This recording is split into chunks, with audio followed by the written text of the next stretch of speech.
I'm going to make a brief opening statement about a current thing going on in the United States here, and that is the shooting down in Atlanta, where 8 people were killed and 7 women, 6 of Asian American background.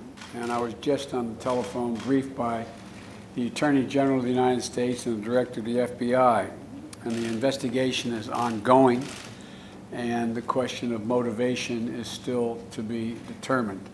But whatever the motivation here, I know that Asian Americans are in very concerned because, as you know, I've been speaking about the brutality against Asian Americans for the last couple months, and I think it is very, very troublesome. And but I'm making no connection at this moment to the motivation of the killer. I'm waiting for an answer from, as the investigation proceeds, from the FBI and from the Justice Department. So, so I'll have more to say when the investigation is completed. Now, I want to say Happy St. Patrick's Day to the Taoiseach.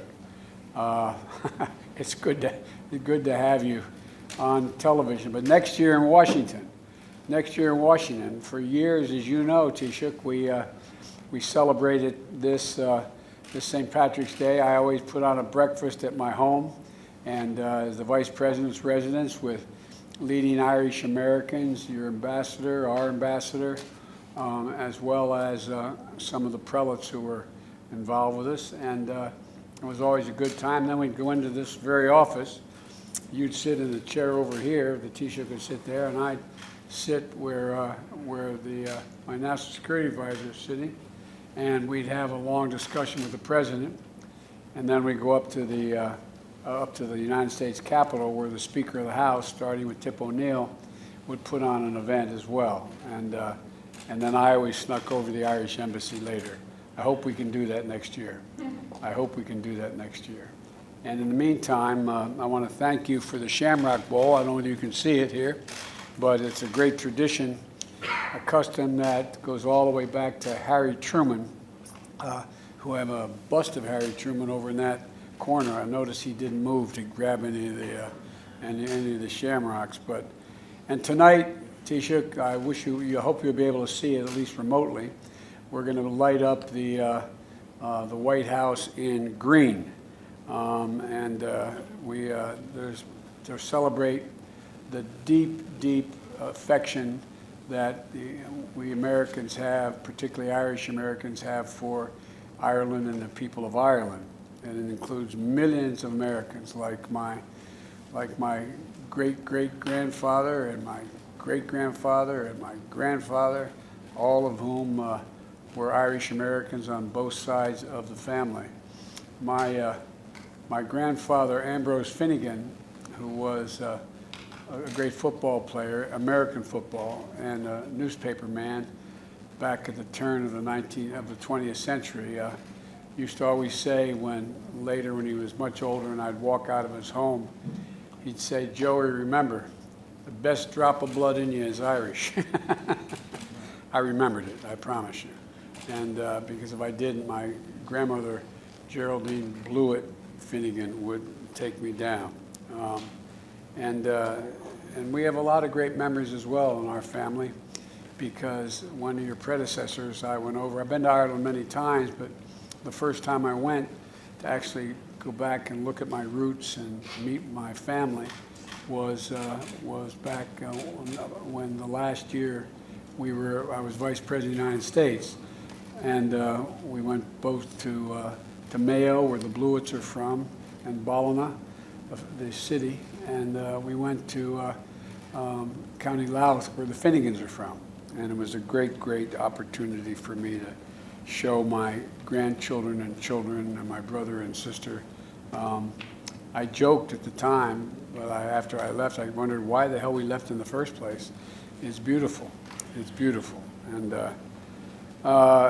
so I think, there's a lot of folks here in Ireland. My friends from Ireland would always say, the American Irish think they're more Irish than the Irish. But the truth of the matter is that we have a great affection for the country and a great affection for the tradition. And we have Ireland and the United States have a robust agenda that we got to deal with on the substantive side of this issue, of these issues, Taoiseach, and from combating COVID to strengthening global health security to also discussing our economic cooperation and Ireland's leadership now in the UN Security Council, which we're working together. Our UN ambassador is online with us here, and I just welcome the leadership and your partnership. And you know my view, and the view of my predecessor, of the Obama-Biden administration on the Good Friday agreements. We strongly support them, think it's critically important to be maintained. And the political and economic stability of Northern Ireland is very much in the interest of all our peoples, the people-to-people ties. And I think the idea that we talked about renewing our partnership in the All-Ireland Consortium, Cancer Consortium, the U.S., Ireland, and Northern Ireland. It's a partnership that I think we can learn a lot from one another. It's one of the things that, as President Taoiseach, I am going to focus heavily on with our National Institute of Health on dealing with cancer. We've all been victims of it in terms of our families. We all know what it's like, and we're going to make major investments in NIH and cancer research and development, and I'm looking forward to working together. As a matter of fact, my relatives in Mayo just dedicated Loretta, one of my cousins, headed up the hospice effort for cancer, not just cancer, but hospice in Ireland. And they just dedicated a new significant facility to my son, Beau Biden, who died of cancer. And so everything between Ireland and the United States runs deep. Taoiseach, our joys, our sorrows, our passion, our drive, and our unrelenting optimism and hope. One of the few quotes that I've been given credit for in my career was, I said, but I mean it, maybe it's just my family, I said, we Irish are the only people who are nostalgic for the future. And I think we are.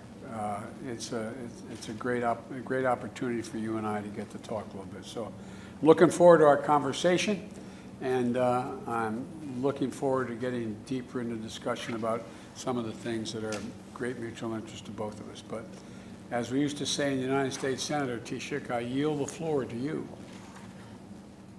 Thank you very much indeed, Mr. President. And could I first of all, again on behalf of the Irish people, through you express my condolences to the people of America and indeed the people of Atlanta and the families of those who were killed and injured in the horrible and very shocking shootings yesterday. And our solidarity is with you, particularly with the Asian American community.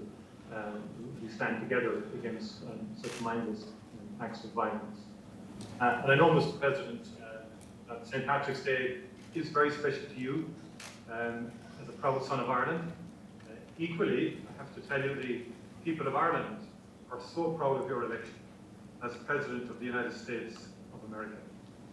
And I can think of no better day for me to have the great pleasure to extend to you their warmest greetings. Thank you. Anachti na féile Padraig Court.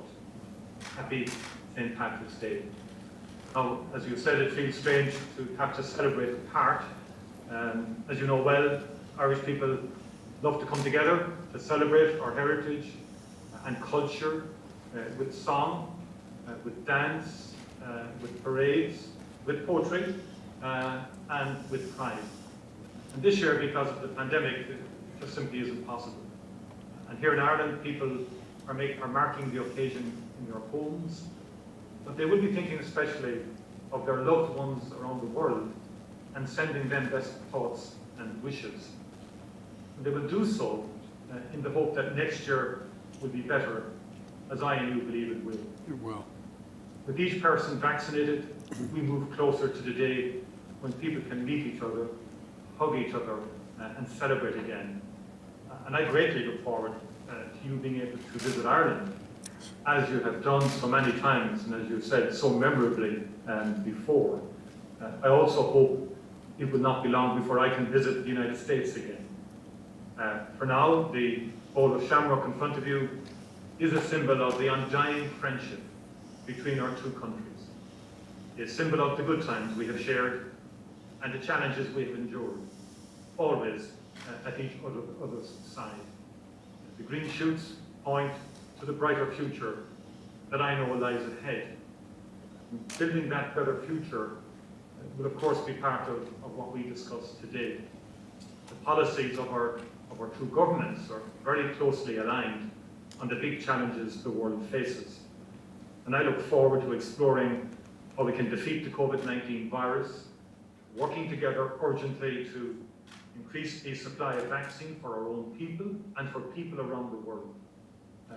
We should share notes on our plans for recovery, gaining back the ground lost to the pandemic. Both the United States and Europe have put funds of unprecedented scale in place to support this vital work, to build a sustainable and inclusive future, supporting the digital and green agendas, promoting open and fair rules-based trade, delivering greater equality and opportunity.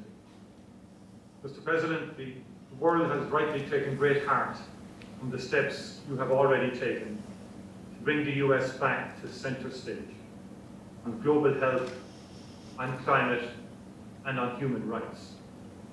We want to work with you to promote our shared values and interests in the world, including at the United Nations Security Council, on which we are, as you said, currently serving. We want to work with you on climate action, which becomes ever more urgent as we approach COP26 later this year. Today, I especially want to thank you for your unwavering support for the Good Friday Agreement. It has meant a lot, and it has mattered, including as we negotiated Brexit. With a new trading relationship now in place between the European Union and the United Kingdom, and a protocol that protects peace and avoids a hard border on this island, I want to move forward with a positive relationship with the United Kingdom. That means standing by what has been agreed and working together to make a success of it. And that in turn then can help maintain peace and promote greater reconciliation on our shared island, goals that I know you support. There are so many areas where the Irish and American people are already working together, and we will celebrate some of them here today. A consortium through which our practitioners and researchers will pool their efforts to defeat cancer, that most pernicious disease. And I know is very close to your heart in terms of dealing with that. The new initiative to share our poetry and bring it to newer and younger audiences that we will announce today. Mr. President, like you, I am fundamentally an optimist. We have all endured the most difficult year, but alongside the suffering and the loss, we have seen immense compassion, care and courage, especially from our health workers, our educators and our volunteers. We have seen the world's best scientists come together to deliver treatments, vaccines and hope at extraordinary pace. And I say let the same spirit of cooperation now speed and guide our recovery in the year ahead. Thank you, Mr. President. I look forward to our discussion. I look forward to it as well. We're going to let the press talk out.